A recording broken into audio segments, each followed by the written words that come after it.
धन्यवाद हो प्रभु ने हमको एक और बार ये अवसर प्रदान किया है। आज के वचन के लिए हम निकालेंगे पहला कुरिन्थियों उसका 10वां अध्याय, 1 Corinthians chapter 10। पहला कुरिन्थियों उसका 10वां अध्याय और उसकी 13वीं आयत को 13th वर्स को हम पढ़ेंगे। यहाँ पे इस प्रकार लिखा है, तुम किसी ऐसी परीक्षा में नहीं पड़े जो मनुष्य के सहने से बाहर है। परमेश्वर सच्चा है और वो तुम्हें सामर्थ से बाहर परीक्षा में ना पड़ने देगा, वरन परीक्षा के साथ निकास भी करेगा कि तुम सह सको। परमेश्वर का धन्यवाद हो इस वचन के लिए। परमेश्वर का वचन जो है वो शुरू से, चाहे हम पुराने नियम से देखें, परमेश्वर का वचन अपने जनों को सामर्थ देके उठाता हुआ चला आया है। और परमेश्वर चाहता है कि उसके जो जन हैं वो परमेश्वर में सामर्थ पाके बलवंत होते जाएं।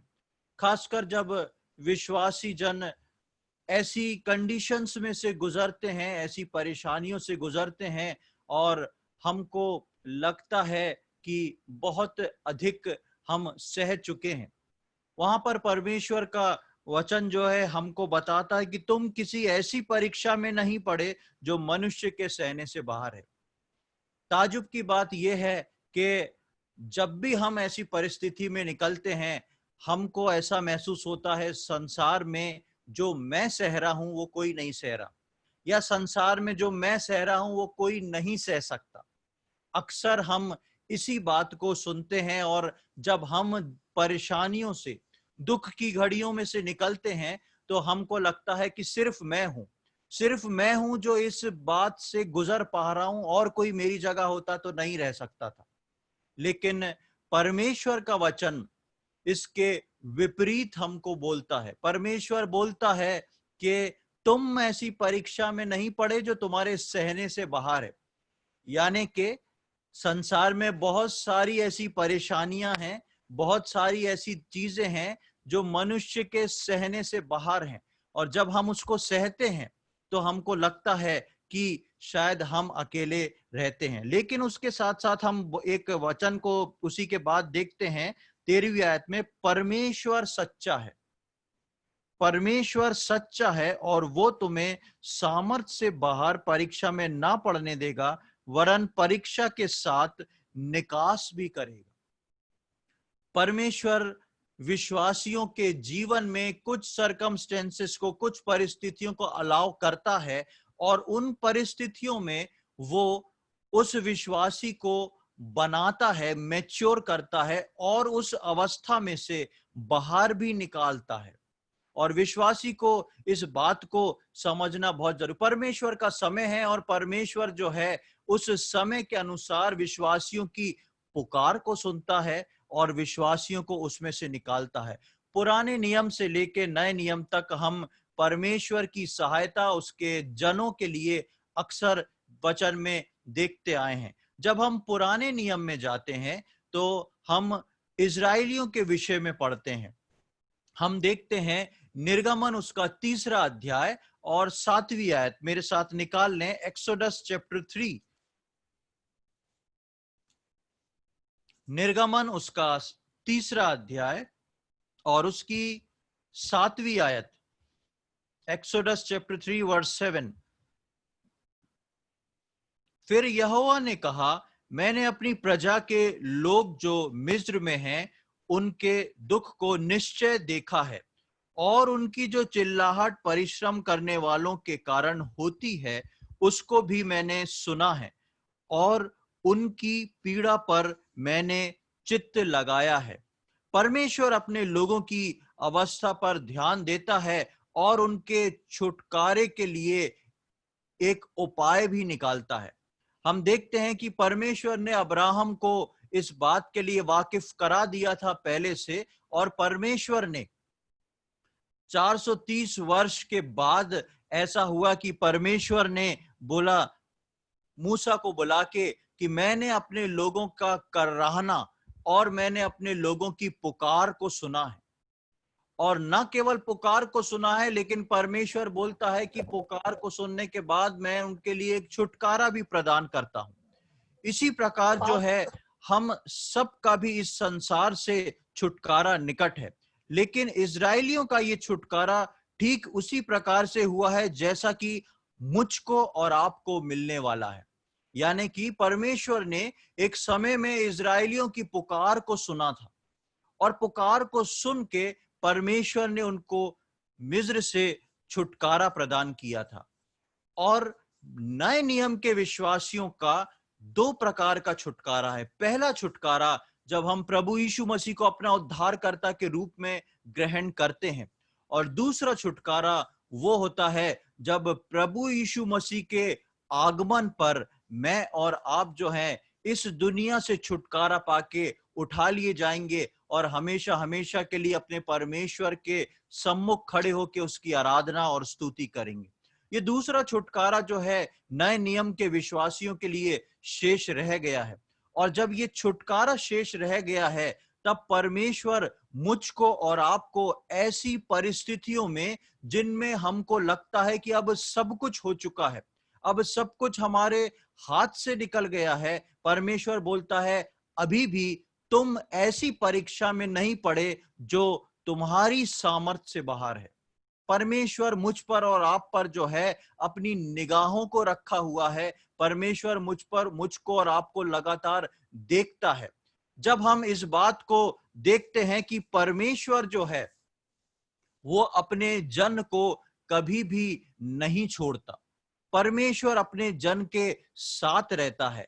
बेशक 400 साल बीत गए थे, लेकिन उन 400 साल बीत जाने के बाद भी परमेश्वर ने इजरायलियों पे अपने चित्त को लगाया। परमेश्वर निरंतर इजरायलियों को देख रहा था।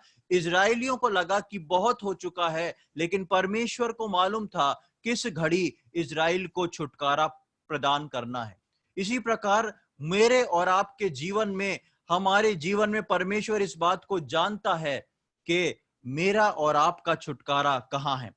मेरा और आपका छुटकारा जो है, जैसा मैं बता रहा हूं कि ठीक उसी प्रकार है जिस प्रकार परमेश्वर ने अपने लोगों को इजराइल से छुटकारा दिया था, मिस्र से इजरायलियों को छुटकारा दिया था। हम देखते हैं कि मिस्र से इजरायलियों को छुटकारा देने के से पहले, जब परमेश्वर ने उनकी पुकार को सुना और जब परमेश्वर ने उन पर चित्त को लगाया, तब परमेश्वर ने 10 विपत्तियों को मिस्र के ऊपर भेजा। परमेश्वर ने इस बात को सुन लिया कि मुझको जो है मेरे लोगों को छुटकारा देना है, निकालना है। और जब परमेश्वर ने निकालने का सोच लिया, तो पर लिखा है कि वहां पर 10 प्रकार की विपत्तियां मिस्र पर आईं। और ये 10वीं विपत्ति जो थी वो बहुत ही खास विपत्ति थी। और आज हम इस विपत्ति से कुछ बातों को मनन करने को जाएंगे और देखेंगे। इजरायलियों के छुटकारे से पहले परमेश्वर ने 10 विपत्ति को भेजा, और वो 10वीं विपत्ति जो थी बहुत ही खास थी। और उस विपत्ति से ही आज हम अपने छुटकारे के बारे में कुछ बातों को सीखने की कोशिश करेंगे। मेरे साथ निकालें निर्गमन उसका 11वां अध्याय, एक्सोडस चैप्टर 11, निर्गमन उसका 11वां अध्याय और उसकी पहली आयत। Exodus chapter 11 verse 1। फिर यहोवा ने मूसा से कहा, एक और विपत्ति मैं फिरौन और मिस्र देश पर डालता हूं, उसके पश्चात वो तुम लोगों को वहां से जाने देगा, और जब वो जाने देगा तब तुम सबों को निश्चय निकाल देगा। 9 विपत्तियां परमेश्वर मिस्र के ऊपर भेज चुका है, और 10वीं विपत्ति के लिए परमेश्वर मूसा को बुला के बोलता है कि मैं एक और विपत्ति मिस्र के ऊपर भेजने पर हूं। और जैसे ही वो विपत्ति हो जाएगी, तब फिरौन जो है वो तुमको भेज देगा, तुमको जाने देगा। और इसी के हम 4थी आयत से लेके 7वीं आयत तक पढ़ेंगे। 11वें अध्याय का 4थी आयत से 7वीं आयत, 4 to 7। यहाँ पे इस विपत्ति के बारे में लिखा है, फिर मूसा ने कहा, यहोवा इस प्रकार कहता है, आधी रात के लगभग मैं मिस्र देश के बीच से बीच में होकर निकल चलूंगा। तब मिस्र में सिंहासन पर विराजने वाले फिरौन को से लेकर चक्की पीसने वाली दासी तक के पहलौठे वरन पशु तक के सब पहलौठे मर जाएंगे और सारे मिस्र देश में बड़ा हाहाकार मचेगा, यहाँ तक कि उसके समान ना तो कभी हुआ और ना होगा। पर इजराइलियों के विरुद्ध क्या मनुष्य क्या पशु किसी पर कोई कुत्ता भी ना भौंकेगा, जिससे तुम जान लो कि मिस्रियों और इजराइलियों में से यहोवा अंतर करता है। 10वीं विपत्ति आने से पहले परमेश्वर ने एक बात को बताया और वो बात थी, परमेश्वर बोलता है कि ये विपत्ति ऐसी होगी कि मैं जो हूं मिस्र और इजराइलियों के बीच में आकर खड़ा हो जाऊंगा। जब आप 9 विपत्ति पढ़ेंगे तब आप इस बारे में ऐसा कुछ नहीं पढ़ेंगे, लेकिन 10वीं विपत्ति जो थी वो इजराइलियों के मिस्र से छुटकारे की थी और परमेश्वर बोलता है कि इस विपत्ति के समय मैं वहां पर आके खड़ा होऊंगा और एक अंतर को करूंगा, एक डिफरेंस कर दूंगा। किसके अंदर? मिस्र में और इजराइलियों के लोगों में। और जब मैं आकर खड़ा होऊंगा तब मिस्र के लोगों में मृत्यु छा जाएगी। मिस्र के सारे पहलौठे जो हैं वो मरने लगेंगे और इजराइल में कुछ भी नहीं होगा। एक कुत्ते की भौंकने की भी आवाज इजराइलियों के विरोध में नहीं होगी और मिस्र में हाहाकार मच जाएगा। परमेश्वर इजराइलियों के छुटकारे से पहले इस बात को बताता है कि मैं इनके बीच में आके खड़ा होऊंगा और जब मैं आऊंगा तब इन दोनों में एक डिफरेंस कर दूंगा, एक अंतर को पैदा कर दूंगा। और इस अंतर की खूबी ये होगी कि मिस्र में तो हाहाकार मचेगा और इजराइलियों के बीच में कुछ और बात होगी। और हम आगे हम पढ़ेंगे कि परमेश्वर उनको एक फसह के बारे में आज्ञा देता है, फसह के पर्व को बनाने के लिए आज्ञा देता है। उस दिन परमेश्वर इजराइल और मिस्र के बीच में आ जाएगा। मिस्र जो है परमेश्वर के वचन में संसार को बताता है और इजराइल जो है वो परमेश्वर के लोगों को बताता है। अब तक जब तक हम 11वें अध्याय तक आते हैं तब तक परमेश्वर ऐसा कोई भी कार्य नहीं करता कि संसार और इजराइलियों के बीच में आके खड़ा हो जाए। लेकिन जब छुटकारे की बात आती है तो 10वीं विपत्ति में परमेश्वर इस बात को इंक्लूड करता है कि ये 10वीं विपत्ति पे मूसा को बोलता है कि इस विपत्ति के बाद वो तुमको जाने देगा और इस विपत्ति पे मैं आके खड़ा हो जाऊंगा और एक अंतर पैदा हो जाएगा कि मिस्र एक तरफ, इजराइली एक तरफ। प्रियो, कई साल की पुकार के बाद जैसा आप जानते हैं कि आज सारी दुनिया अपने प्रभु यीशु मसीह के आगमन की ओर अपनी आंखों को लगाए हुई है। सारी दुनिया जो है प्रभु यीशु मसीह के आगमन के लिए चिल्ला रही है और प्रार्थना कर रही है और प्रभु यीशु मसीह का आगमन जिस दिन होएगा वो इसी 10वीं विपत्ति के समान संसार और विश्वासियों के बीच में एक अंतर पैदा कर देगा। ये संसार जो है वहीं का वहीं रहेगा और परमेश्वर के लोग जो हैं प्रभु यीशु मसीह के साथ बादलों में मिलने को उठा लिए जाएंगे और साथ ही साथ जो मृतक हो गए हैं, जो मर चुके हैं, वो भी प्रभु यीशु मसीह में जिंदा हो जाएंगे। एक बार फिर से परमेश्वर संसार और अपने लोगों के बीच में अंतर को करने आ रहा है। उस अंतर को जो परमेश्वर ने कभी मूसा के समय में इजराइल और मिस्र के बीच में ठहराया था। और आगे की ओर हम देखेंगे कि एक खास बात को हमको सीखने को मिलता है कि जब हम इसकी 6वीं आयत को पढ़ते हैं, 11वें अध्याय की 6वीं आयत, और सारे मिस्र देश में बड़ा हाहाकार मचेगा। और 7वीं में हम पढ़ते हैं कि इजराइलियों को कुछ भी नहीं होगा। जिस वक्त मेरा और आपका छुटकारा होगा, प्रभु यीशु मसीह का आगमन होगा, उस समय पूरी दुनिया के अंदर जो है हाहाकार की स्थिति होगी। पूरी दुनिया हाहाकार में होगी, दर्द में होगी। लेकिन उसी पल प्रभु यीशु मसीह के लोग जो हैं वो दूसरी तरह के जीवन में होंगे। परमेश्वर बोलता है मैं आके खड़ा होऊंगा, मिस्र में हाहाकार मचेगा, इजराइल में कुछ नहीं होगा। और इजरायलियों को उस वक्त कुछ खास करने को परमेश्वर का वचन जो है वो बताता है। उसको हम परमेश्वर के वचन में देखेंगे। मेरे साथ आ जाएं 12वें अध्याय में, निर्गमन 12वें अध्याय में।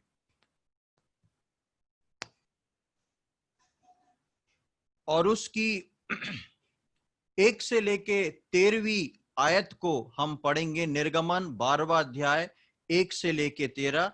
मैं इसको पढ़ रहा हूं। आप सबसे अनुरोध है अपनी बाइबल में बहुत सावधानी के साथ इसको ध्यान से पढ़ें, फिर हम इस पर मनन करेंगे। एक्सोडस चैप्टर 12 वर्स 1 to 13, निर्गमन 12वां अध्याय पहली आयत से 13वीं आयत तक हम पढ़ेंगे। फिर यहोवा ने मिस्र देश में मूसा और हारून से कहा, ये महीना तुम लोगों के लिए आरंभ का ठहरे, अर्थात वर्ष का पहला महीना यही ठहरे। इज़राइल की सारी मंडली से इस प्रकार कहो, इसी महीने के 10वें दिन को तुम अपने अपने पितरों के घरानों के अनुसार घराने पीछे एक मेमना ले रखो। और यदि किसी के घराने में एक मेमना के खाने के लिए मनुष्य कम हो, तो वो अपने सबसे निकट रहने वाले पड़ोसी के साथ प्राणियों की गिनती के अनुसार एक मेमना ले रखे, और तुम हर एक के खाने के अनुसार मेमने का हिसाब करना। तुम्हारा मेमना निर्दोष और 1 वर्ष का नर हो, और उसे चाहे भेड़ों में से लेना चाहे बकरियों में से। और इस महीने के 14वें दिन तक उसे रख छोड़ना, और उस दिन गोतली के समय इज़राइल की सारी मंडली के लोग उसे बलि करें। तब वे उसके लहू में से कुछ लेकर जिन घरों में मेमने को खाएंगे, उनके द्वार के दोनों अलांगों और चौखट के सिरे पर लगाएं, और वे उसके मांस को उसी रात आग में भूंजकर अखमीरी रोटी और कड़वे सागपात के साथ खाएं। उसको सिर पैर अतड़ियों और समेत आग में भूनकर खाना, कच्चा या जल में कुछ भी पकाकर ना खाना, और उसमें से कुछ भी सवेरे तक ना रहने देना। और यदि कुछ सवेरे तक रह भी जाए तो उसे आग में जला देना। और उसके खाने की ये विधि है, कमर बांधे, पाँव में जूती पहने और हाथ में लाठी लिए हुए उसे फुर्ती से खाना। वो तो यहोवा का पर्व होगा, क्योंकि उस रात को मैं मिस्र देश के बीच से होकर जाऊंगा, और मिस्र देश के क्या मनुष्य क्या पशु सब के पहलौठे को मारूंगा, और मिस्र के सारे देवताओं को भी मैं दंड दूंगा। मैं यहोवा हूं, और जिन घरों में तुम रहोगे उन पर वो लहू तुम्हारे लिए चिन्ह ठहरेगा, अर्थात मैं उस लहू को देखकर तुमको छोड़ जाऊंगा, और जब मैं मिस्र देश के लोगों को मारूंगा तब वो विपत्ति तुम पर ना पड़ेगी और तुम नष्ट ना होगे। 12वें अध्याय की इन 13 आयत में परमेश्वर बताता है, 11वें अध्याय में परमेश्वर बताता है, मैंने मिस्र में जो इजरायली हैं, गुलाम है, उनकी प्रार्थना को सुन के अब आखिरी विपत्ति में मिस्र के ऊपर भेजने पर हूं। उसके बाद वो जाने देगा। मिस्र में हाहाकार मचेगा, इजरायलियों को कुछ नहीं होगा, क्योंकि मैं उनके बीच में आकर खड़ा हो जाऊंगा। और जब सारे मिस्र में हाहाकार मच रहा होगा, उस वक्त परमेश्वर बोलता है इजरायलियों को कुछ काम करना है। ये 10वीं विपत्ति एक ऐसी विपत्ति थी जिसके लिए परमेश्वर ने इजरायलियों के लिए बोला था कि इस विपत्ति के आने से पहले इजरायलियों को कुछ काम करना शुरू करना है, उसकी तैयारी करना है। और उस तैयारी के विषय में हम पढ़ते हैं, हमने 12वें अध्याय में पढ़ा कि 10 दिन में तुमको एक मेमने को चुन के अपने लिए अलग करना है, अलग अलग तरीके से उसको लेना है, किस रीति से अपने अपने परिवार, अपने अपने सदस्यों के हिसाब से तुमको अलग करना है। और अलग करने के बाद एक पर्व मनाने के लिए परमेश्वर ने बोला। अब इस बात को देखें कि इजरायली उस रात को अपने अपने घरों के दरवाजों को बंद करके एक फेस्टिवल सेलिब्रेट कर रहे हैं, एक पर्व मना रहे हैं। और उस पर्व मनाने के दौरान बाहर जो है हाहाकार मचेगा, और मृत्यु का दूत निकल के मिस्र के सारे पहलौठों को मारेगा। बाहर जब एक तरफ चीख पुकार होगी, उस वक्त इजरायली लोग जो हैं वो अपने द्वार बंद करके उस पर्व में परमेश्वर की संगति कर रहे होंगे। और 14वीं आयत में हम पढ़ते हैं कि वो जो है वो लिखा है वो यहोवा के लिए पर्व होगा, और दूसरी जगह हम कई जगह पढ़ते हैं कि वो परमेश्वर का पर्व था। फेस्टिवल ऑफ लॉर्ड, परमेश्वर का पर्व था, वो कोई मनुष्य का पर्व नहीं था। इस सीन को समझने की कोशिश करें। मिस्र में बाहर हाहाकार मचा है, और जिस रात मिस्र में मृत्यु का दूत निकलेगा, उस रात वहां पहलौटे मरते जाएंगे, और उसी देश में जहां पर एक और इजरायली लोग हैं, वो अपने द्वार बंद करके एक पर्व मना रहे हैं। लेकिन एक बात पे ध्यान दें, अभी छुटकारा नहीं हुआ है। अभी इजरायली जो हैं मिस्र से बाहर नहीं निकले हैं, लेकिन निकलने से पहले उस आखिरी विपत्ति के समय में वो लोग जो हैं एक पर्व बना रहे हैं, एक पर्व को सेलिब्रेट कर रहे हैं, और बाहर जो है हाहाकार मचा हुआ है। प्रियो, ठीक ऐसा ही प्रभु यीशु मसीह के आगमन पर होने वाला है। आज के समय में इतनी अलग अलग जगहों पे प्रचार इसलिए हो रहा है कि विश्वासी जो है दुनिया में हो रहे हाहाकार पे अपने नजर को ना लगाए। विश्वासी जो है अपने द्वार को बंद करके अपने परमेश्वर की संगति में मग्न हो जाए। अपने द्वार बंद करके अपने परमेश्वर की संगति में वो स्थिर रहे। वो बाहर के हाहाकार को ना देखे, लेकिन वो परमेश्वर में अपने उस पर्व को मनाए। क्योंकि परमेश्वर का वचन बताता है कि जब एक तरफ दुनिया में हाहाकार मचेगा और परमेश्वर के लोग तैयारी करेंगे, तब उनका छुटकारा निकट हो जाएगा। अब इस पर्व के अंदर कुछ खास विधि को परमेश्वर ने ठहराया था, जो कि मेरे और आपके उठाए जाने के लिए समझना बहुत ही आवश्यक है। जब हम इसकी 22वीं आयत में आते हैं, 12वें अध्याय की 22वीं आयत, यहां पर इस प्रकार लिखा है, और उसका लहू तो तसले में होगा, उससे जूफे का एक गुच्छा डुबोकर उसके समेत तसले में के लहू और द्वार के चौखट के सिर और दोनों अलांगनों पर कुछ लगाना, और भोर तक तुम में से कोई घर के बाहर ना निकले।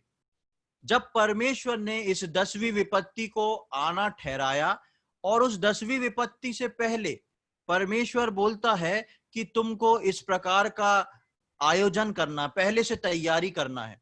और तैयारी करने में जब उस रात को, जब उस मेमने का बलिदान हो जाएगा, उसका लहू जो तुम अपने दरवाजों पे लगा लोगे, तब लिखा है 22वीं आयत की आखिरी लाइन में, और भोर तक तुम में से कोई घर से बाहर ना निकले।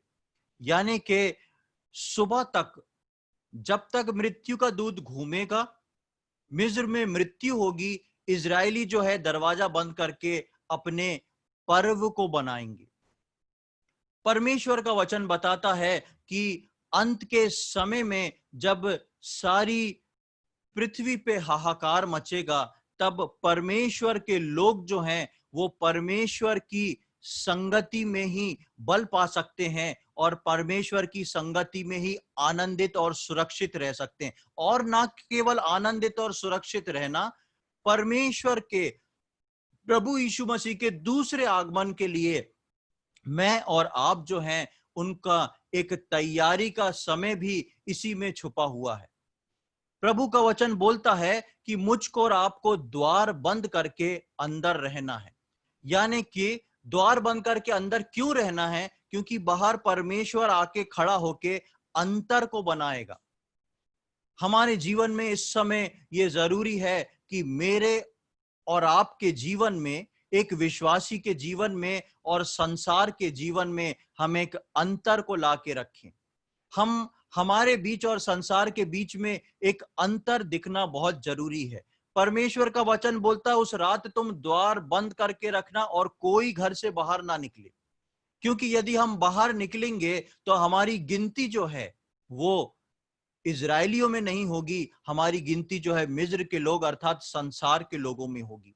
प्रियो, सबसे पहले मेरे को और आपको प्रभु यीशु मसीह के आगमन पर उस अंतर को अपने जीवन में मेंटेन करके रखना बहुत जरूरी है, और उस दायरे से जो परमेश्वर ने मेरे और आपके जीवन में ठहराया है, उससे कभी भी हमको बाहर नहीं निकलना। उसके बाद हम पढ़ते हैं कि लहू के लिए लिखा है कि तुम उस मेमने को जब बलिदान करोगे तो उसका लहू जो है वो दोनों अलांगनों पे, दरवाजे के दोनों साइडों पे और ऊपर चौखट पे उसको लगा देना।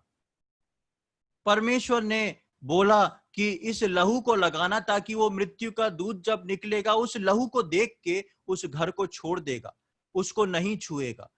परमेश्वर ने यहां पर इस चौखट पे लहू लगाने को क्यों बोला? इस लहू लगाने के दो कारण थे। पहला, लहू को देख के मेरा और आपका छुटकारा हो, मैं और आप बच जाएं।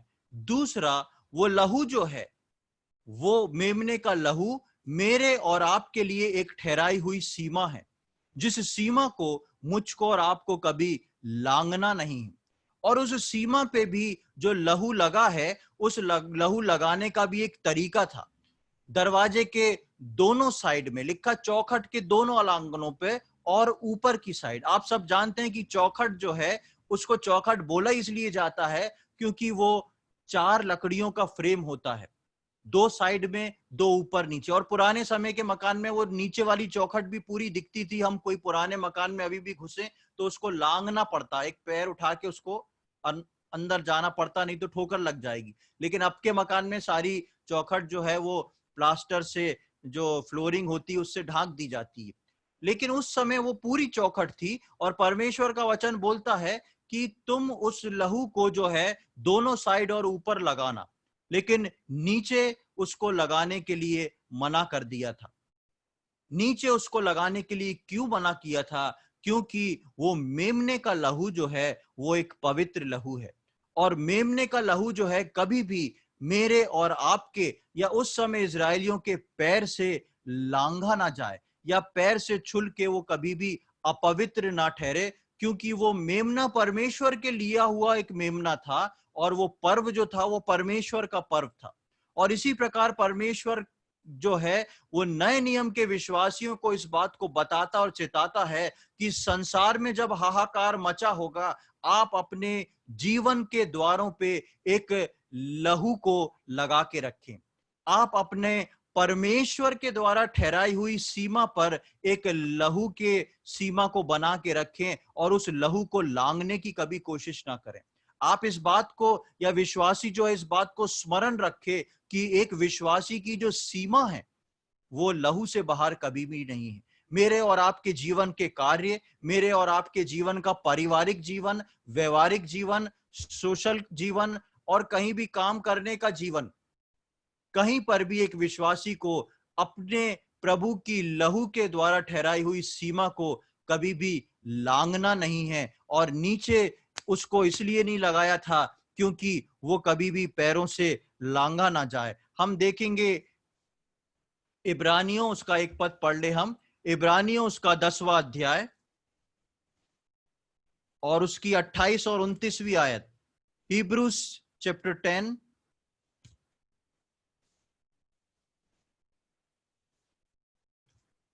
इब्रानियों उसका 10वां अध्याय और उसकी 28 और 29। यहां पे इस प्रकार लिखा है, जब मूसा की व्यवस्था का ना मानने वाला 2 या 3 जनों की गवाही पर बिना दया के मार डाला जाता है, तो सोच लो कि वो कितना और भी भारी दंड के योग्य ठहरेगा, जिसने परमेश्वर के पुत्र को पांव में रौंदा और वाचा के लहू को जिसके द्वारा वो पवित्र ठहराया गया था अपवित्र जाना है और अनुग्रह के आत्मा का अपमान किया है। पुराने नियम में मैंने जैसा बताया कि उस लहू को, वो जो मेमने के द्वारा एक वाचा बांधा हुआ लहू था, उस लहू को नीचे लगाने के लिए मना किया था। और नए नियम में हम इब्रानियों में विश्वासियों के लिए पढ़ते हैं कि वो और कितना ज्यादा दंड का भागी होगा जो अपने पैरों तले उस प्रभु यीशु मसीह को और उस वाचा के लहू को रौंद दे। इसलिए प्रियो, मैं और आप अपने जीवन में इस बात को ध्यान रखें, इस विश्वासी जीवन में मेरे और आपके जीवन की कोई भी हरकत हमारे प्रभु यीशु मसीह के लहू को रौंदने का कारण ना बने। प्रभु यीशु मसीह का लहू मेरे और आपके लिए छुटकारे का कारण है। जैसा मिस्र के द्वारों पर लगाया गया था, मिस्र में इजरायलियों के द्वार पर लगाया गया था ताकि मृत्यु का दूत उस लहू को देखकर छोड़ जाए। इसी प्रकार प्रभु यीशु मसीह का लहू जो है मेरे और आपके छुटकारे का कारण बनाए, उद्धार का कारण बनाए। लेकिन वो लहू केवल उद्धार का कारण नहीं है, वो लहू मेरे और आपके जीवन में एक ठहराई हुई सीमा भी है। संसार में कितना भी हाहाकार मच रहा हो, मुझको और आपको वो हाहाकार देखने के लिए, मुझको और आपको कुछ करने के लिए उस लहू की सीमा से कभी भी बाहर नहीं जाना है। उस लहू की सीमा से यदि कोई विश्वासी बाहर निकलता है तो फिर उसकी जवाबदारी जो है वो परमेश्वर की नहीं है। आगे हम वापस निर्गमन में आएंगे, उसके 12वें अध्याय की 8वीं आयत पे। निर्गमन 12:8।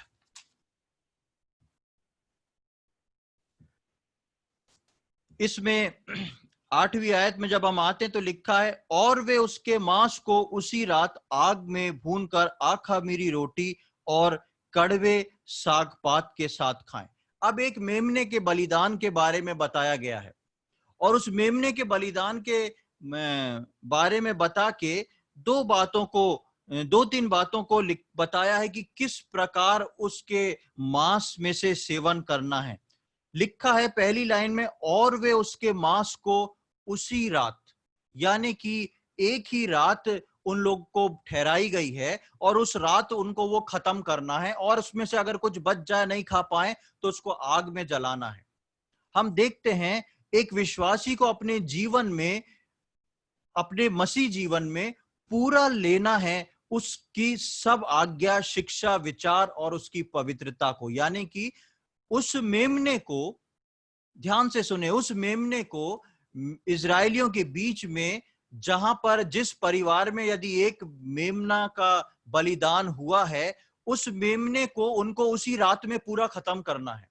उसमें से कुछ भी सुबह तक रख नहीं छोड़ना है। और हमने शुरू में पढ़ा था 22वीं आयत में कि उस रात घर से बाहर नहीं निकलना, मतलब घर के अंदर पर्व मनाना है, और उस पर्व में पूरी रात का टाइम दिया है। उस पूरी रात में उस मेमने को पूरा खा के खत्म करना है। प्रियो, एक विश्वासी के जीवन में हम जानते हैं कि वो मेमना विश्वासी के लिए जो है वो प्रभु यीशु मसीह है। और कई बार हम अपने जीवन में बहुत सारे साल यूं ही निकाल देते हैं कि हम तो अभी सीख रहे हैं, हम तो अभी समझ रहे हैं। लेकिन प्रभु का वचन बताता है कि उस मेमने को उस रात पूरा खत्म करना है। यानी कि एक विश्वासी के पास इस बात की एक्सक्यूज नहीं है कि मैं अभी तक प्रभु में इतना बड़ा हूं।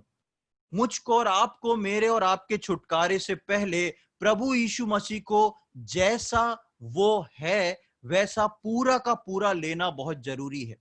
यीशु मसीह का स्वभाव, यीशु मसीह का तरीका, यीशु मसीह का चेलों को बनाना, यीशु मसीह का लोगों को चंगा करना, यीशु मसीह का प्रार्थना का जीवन, यीशु मसीह का वचन देने का जीवन, सब प्रकार जो है, जो यीशु मसीह में है, वो मेरे और आपके लिए एक मेमना बन के कुर्बान हुआ है। और उस मेमने को, वो ठहराई हुई रात को, जिस समय मैं और आप आज के समय में हैं, पूरा का पूरा मेमना लेना बहुत जरूरी है।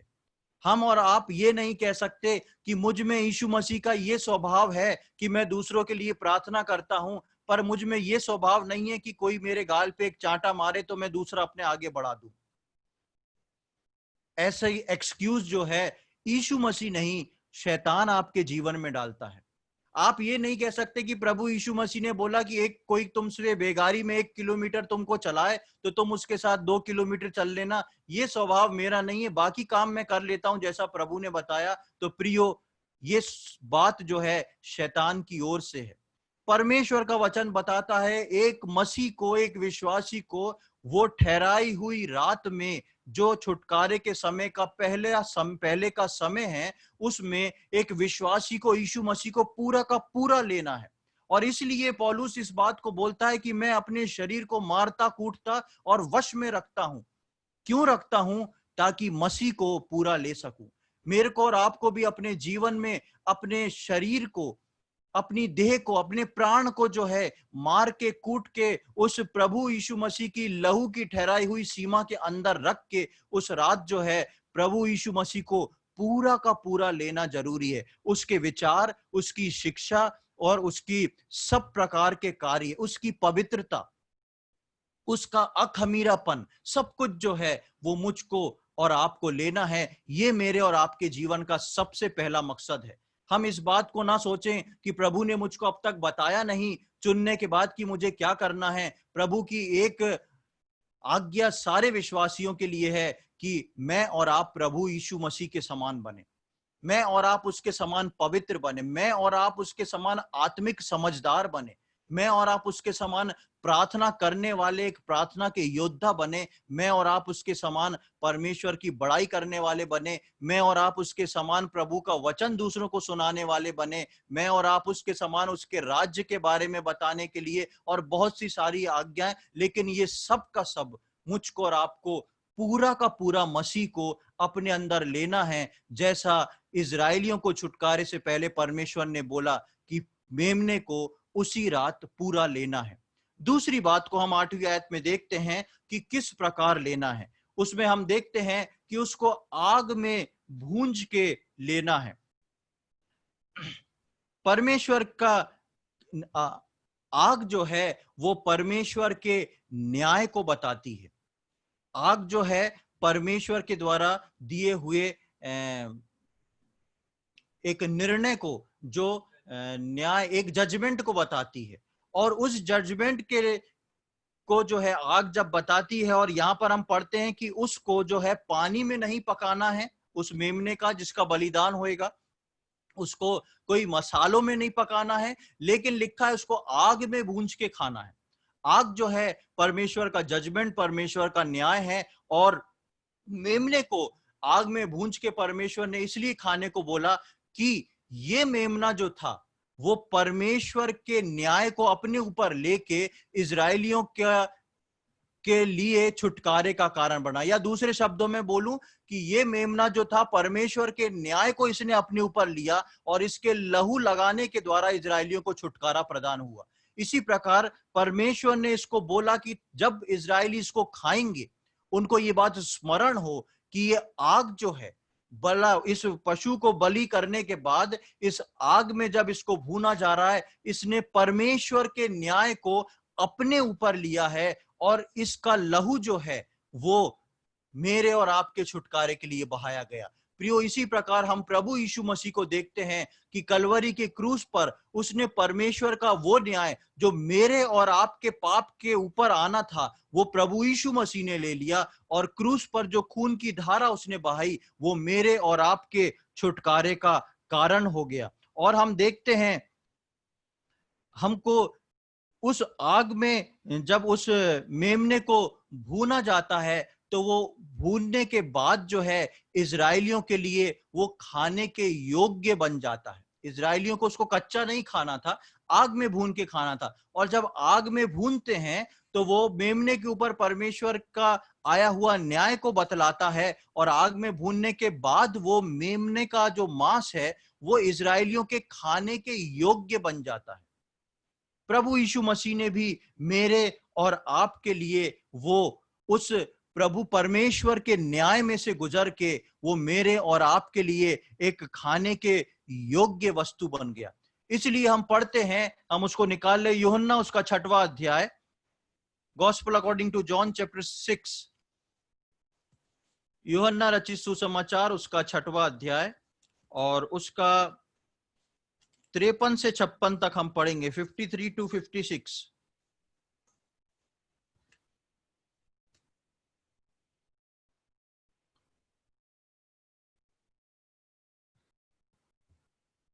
यहां पे इस प्रकार लिखा है, यीशु ने उनसे कहा, मैं तुमसे सच सच कहता हूं कि जब तक तुम मनुष्य के पुत्र का मांस ना खाओ और उसका लहू ना पियो, तुम में जीवन नहीं। जो मेरा मांस खाता और मेरा लहू पीता है, अनंत जीवन उसी का है, और मैं उसे अंतिम दिन फिर जिला उठाऊंगा। क्योंकि मेरा मांस वास्तव में खाने की वस्तु है, और मेरा लहू वास्तव में पीने की वस्तु है। जो मेरा मांस खाता और मेरा लहू पीता है, वो मुझ में स्थिर बना रहता है और मैं उसमें। यहाँ पर हम देखते हैं कि प्रभु यीशु मसीह अपने मांस और लहू के लिए बोलते हैं कि मेरा मांस जो है वास्तव में खाने की एक वस्तु है। और ये वस्तु क्यों खाने की है?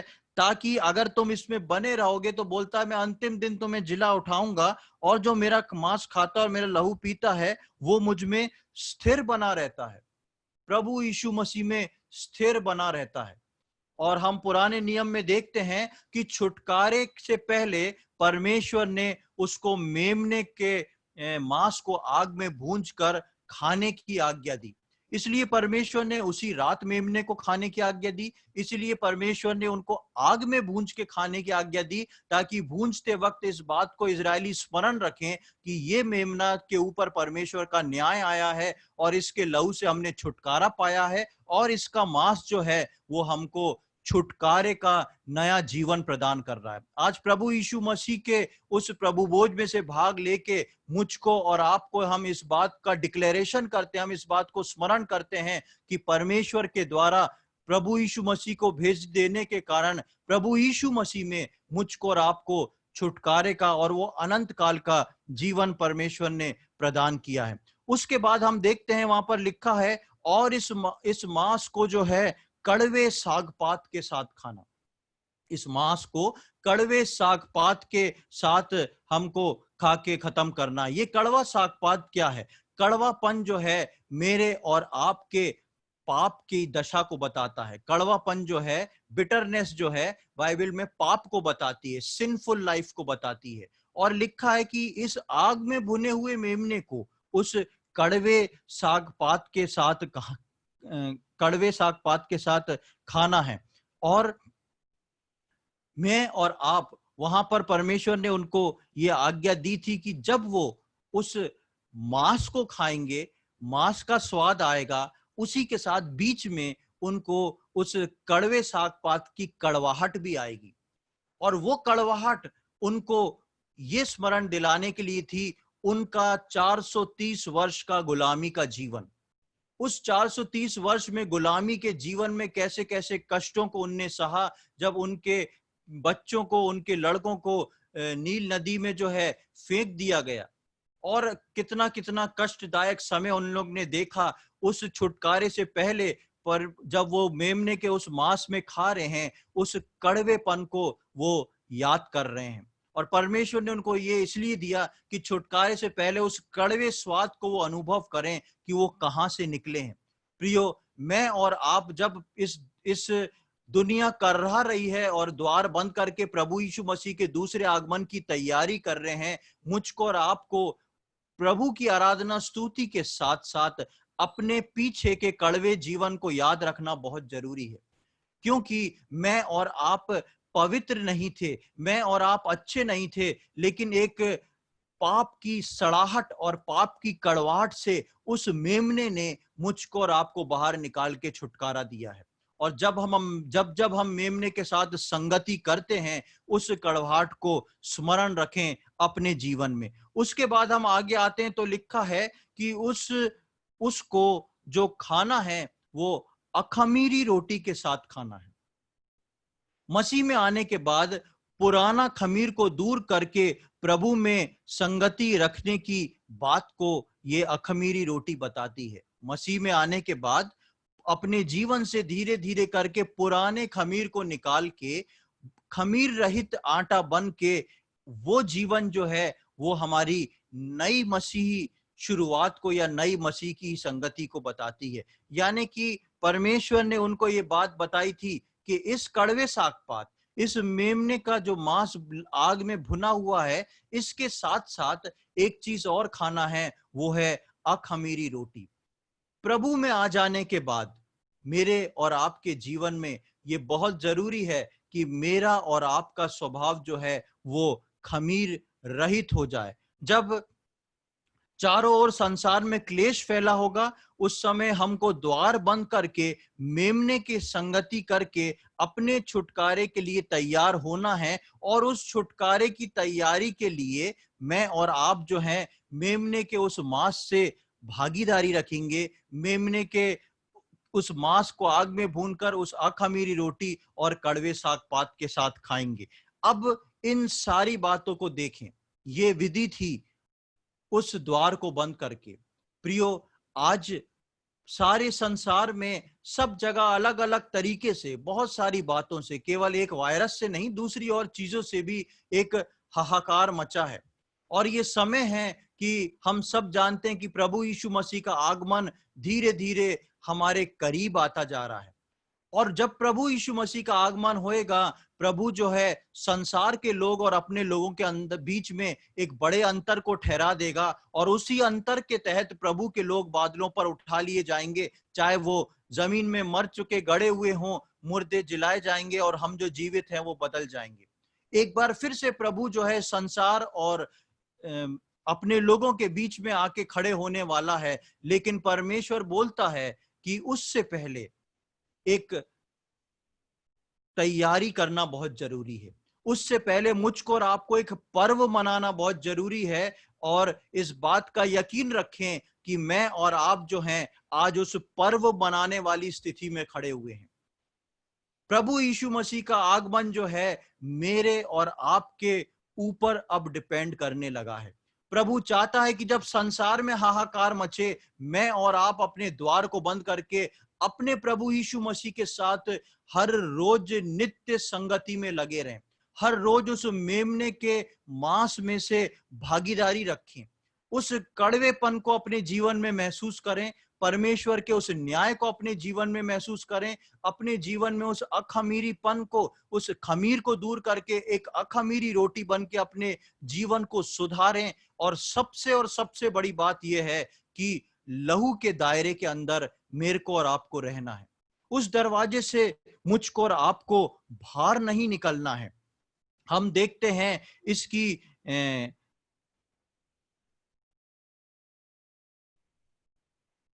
11वीं आयत में उसको खाने की एक विधि भी लिखी हुई थी।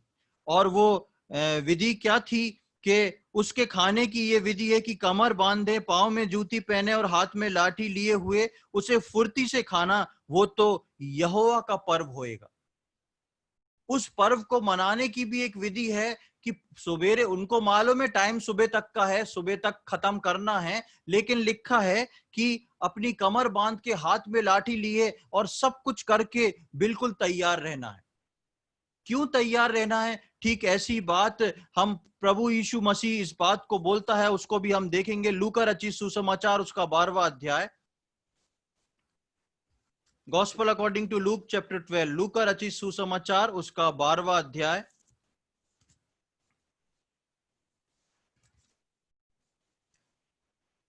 और उसकी 35वीं आयत, सिर्फ 35वीं आयत पढ़ेंगे। यहां पर लिखा है, तुम्हारी कमरें बंदी रहें और तुम्हारे दिए जलते रहें। 36वीं भी मैं पढ़ रहा हूं, और तुम उन मनुष्यों के समान बनो जो अपने स्वामी की बाट देख रहे हो कि वो विवाह से कब लौटेगा, कि जब वो आकर द्वार खटखटाए तो तुरंत उसके लिए खोल दे। यहां पर हम देखते हैं कि प्रभु यीशु मसीह के दूसरे आगमन के लिए मेरे और आपकी कमर जो है कसी रहे। परमेश्वर ने इजरायलियों को छुटकारे से पहले पर्व मनाने को जरूर बोला था, लेकिन बोला था तुम्हारी कमर जो है वो पूरी तरह कसी हुई होना चाहिए, तुम्हारी कमर जो है वो ढीली नहीं होना चाहिए।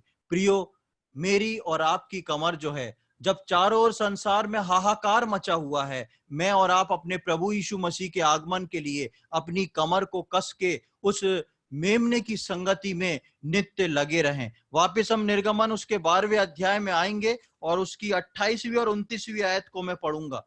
Exodus chapter 12 verse 28 and 29। इस इजरायलियों ने जाकर जो आज्ञा यहोवा ने मूसा और हारून को दी थी उसी के अनुसार किया। ऐसा हुआ कि आधी रात को यहोवा ने मिस्र देश में सिंहासन पर विराजने वाले फिरौन से लेकर गड्ढे में पड़े हुए बंधुए तक सबके पहलौठों को, वरन पशुओं तक के सब पहलौठों को मार डाला। बहुत ही इंपॉर्टेंट वर्स हैं ये दोनों। 28वीं आयत में हम पढ़ते हैं, जैसा परमेश्वर ने मूसा को आज्ञा दी, मूसा ने इजरायलियों को आज्ञा दी, लिखा है इजरायलियों ने ठीक वैसा ही किया। और जब इजरायलियों ने वैसा कर दिया, तब हम पढ़ते हैं कि आधी रात को यहोवा ने मिस्र के में रहने वाले सिंहासन से लेके एक छोटे तबके के व्यक्ति तक के सबके पहलौठों को मार दिया। यानी कि परमेश्वर के लोगों का आज्ञा पालन, परमेश्वर के लोगों की छुटकारे की तैयारी पर परमेश्वर की 10वीं विपत्ति ठहरी हुई थी।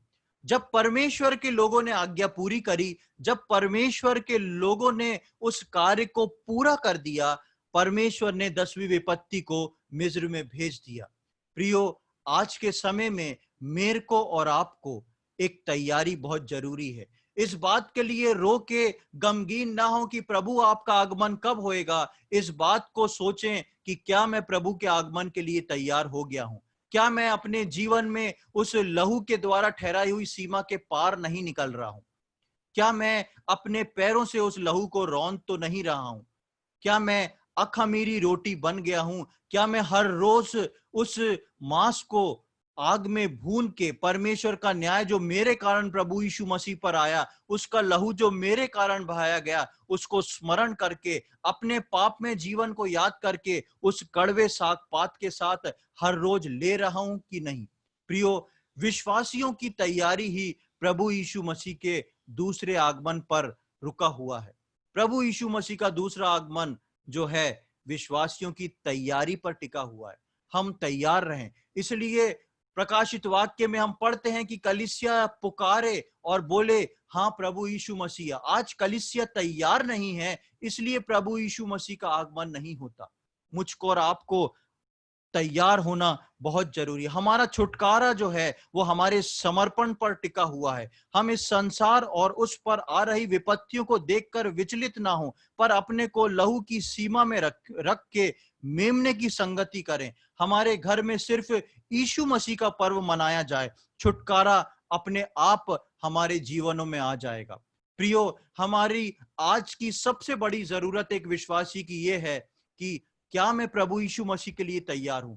अगर मुझको और आपको ये बात याद हो जाए, अगर मुझको और ये आपको ये बात समझ में आ जाए कि हाँ, आज मैं इस बात को बोल सकता हूं कि मैं और मेरा परिवार प्रभु के आगमन के लिए तैयार है, तो इससे बड़ी खुशी की बात हमारे जीवन में और कोई नहीं। हम इस बात का इंतजार ना करें कि कोरोना वायरस का कोई वैक्सीन आ जाए और छुटकारा मिल जाए। प्रभु के लोगों का छुटकारा सिर्फ प्रभु यीशु मसीह पर है।